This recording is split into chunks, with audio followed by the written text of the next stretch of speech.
Ang mabuting balita ng Papuri sa iyo, Panginoon.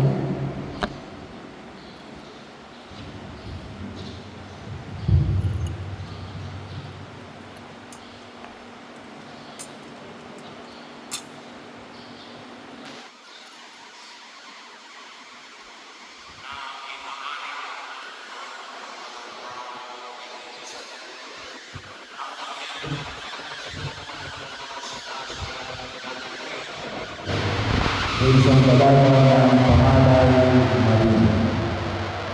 Sa ikanatatlo ay kasal kay Jose, isang anak mula sa ibig ay Maria. Pagdaan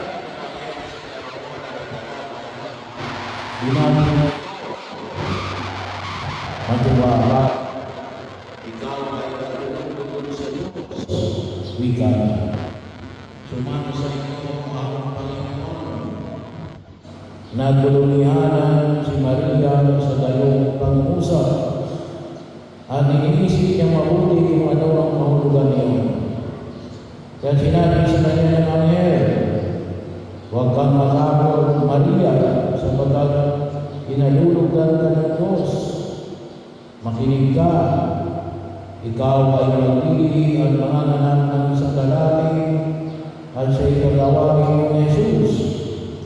Magiging dakila siya, tatawagin anak ng kataas-taasan. Ibibigay sa kanya ng Panginoong Diyos ang trono ng kanyang amang si David. Maghahari siya sa angkan ni Jacob magpakailanman at ang kanyang paghahari ay walang hanggan. Paano mangyayari ito kay ako'y dalaga? Tanong ni Maria.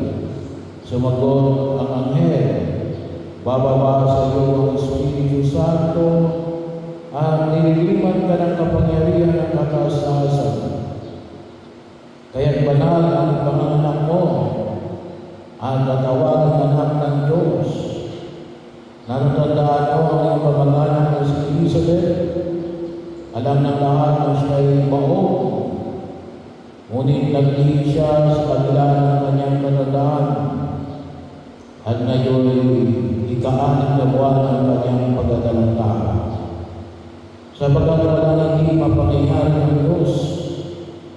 Sumagot si Maria, ako'y alipin ng Panginoon. Mangyari sa akin ang iyong sinabi. At nilisan siya ng anghel. Ang mabuting balita ng Panginoon. Pinupuri